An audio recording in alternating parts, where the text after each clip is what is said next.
Kejadian ini sudah aneh dari awal. Seorang wanita bernama Carol menelpon 911 dan mengabarkan bahwa ada orang tak dikenal di dalam rumahnya. Kami melakukan investigasi dan mencarinya hingga ke sudut rumah, namun tidak membuahkan hasil. Biasanya, hal ini bisa dengan mudah dijelaskan. Pikiran seorang lansia yang tinggal sendiri perlahan akan memburuk. Demensia dan masalah mental lainnya dapat mempengaruhi hidupnya. Yah, cukup menyedihkan. Namun, wanita ini baru berusia 24 tahun. Dengan kata lain, sangat tidak mungkin jika dia hanya mengada-ngada. Dia juga tampak sangat putus asa dengan seluruh situasi ini. Dan buat apa juga dia berakting seperti ini?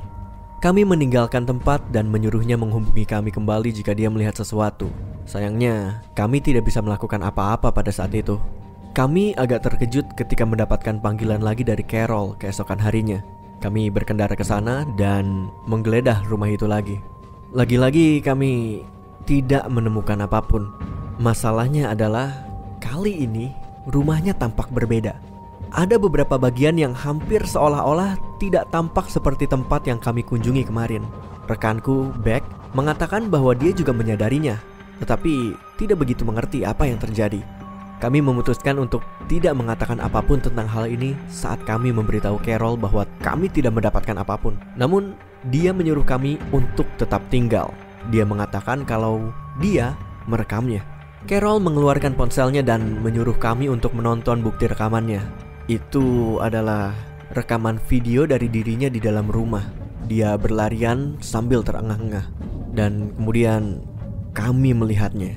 Sosok yang besar, tampak memakai setelan hitam yang tertutup dari ujung kepala sampai ujung kaki. Dia melangkah ke arah kamera saat Carol berteriak masuk ke ruangan dan mengunci pintu dari dalam. Kemudian ada suara gedoran dari arah pintu sebelum kami mendengar langkah kaki yang berjalan menjauh. Kami tidak tahu bagaimana kami harus bereaksi terhadap rekaman ini, tetapi tetap kami proses. Kami berkesimpulan bahwa pria itu pasti pergi begitu Carol sampai di balik pintu. Namun, pintu depannya terkunci saat kami datang. Dan Carol memberitahu kami kalau dia belum meninggalkan ruangan. Apakah pria itu juga memiliki kunci rumahnya? Hal ini bisa sangat membantu, tapi jika benar, hal ini juga dapat memperkeruh keadaan. Kami memutuskan untuk mengawasi rumahnya malam ini. Kami berpisah, memarkir mobil kami sekitar 1 blok di jalan dengan mobil tanpa tanda polisi. Kami berdua benar-benar siap siaga begitu kami melihat sesuatu yang samar-samar. Ya, itu sekitar pukul 2 pagi. Kami melihat seseorang berjalan menyeberang jalan menuju rumahnya. Namun, bukan pria itu. Itu adalah Carol sendiri. Aku dan Beck pasti memiliki ekspresi dan reaksi yang sama. Hah?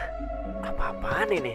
Kami keluar dari mobil dan berjalan ke sana, mengetuk pintu rumah dengan keras. Namun, tidak ada yang menjawab. Kami dapat melihat lampu berkedip-kedip sesekali, tapi kami tidak yakin apa maksudnya itu. Apakah dia mencoba untuk menyuruh kami pergi? Lalu, kami mendapat telepon dari operator beberapa saat kemudian. Mereka memberitahu kami bahwa Carol menghubungi 911 lagi. Dia mengatakan bahwa sekarang ada banyak orang di rumahnya. Mereka bertanya apakah kami membutuhkan bantuan dan kami mengiyakan. Tanpa ragu-ragu, kami membuka paksa pintu dan menerobos masuk. Lampu ruang tamu masih berkedip-kedip, tapi tidak ada yang menyentuh tombolnya. Kami memanggil Carol, tapi tidak ada yang merespon. Faktanya, tempat itu sangat sepi. Aku bisa melihat rumah-rumah tetangga mulai menyalakan lampu mereka dari keributan. Kami bergegas menaiki tangga dan mulai menyapu setiap kamar, tapi tidak ada apa-apa. Sekali lagi, kami mencari tiap-tiap tempat, tetapi tidak ada apa-apa di sini. Bahkan tidak ada Carol yang kami lihat dengan jelas masuk beberapa saat sebelumnya. Saat aku mondar-mandir dalam kebingungan, Beck berkata, "Ada ruangan yang seharusnya nggak ada." "Hah? Maksudnya?" "Aku menghitungnya. Waktu terakhir kita datang, total ada 9 ruangan. Sekarang ada 10 ruangan. Kamu nggak?" Aku mencoba untuk berpikir keras. Secara tidak sadar, aku tahu ada sesuatu yang salah, tapi tidak dapat menjelaskan dengan tepat. Dan akhirnya, aku menyadarinya.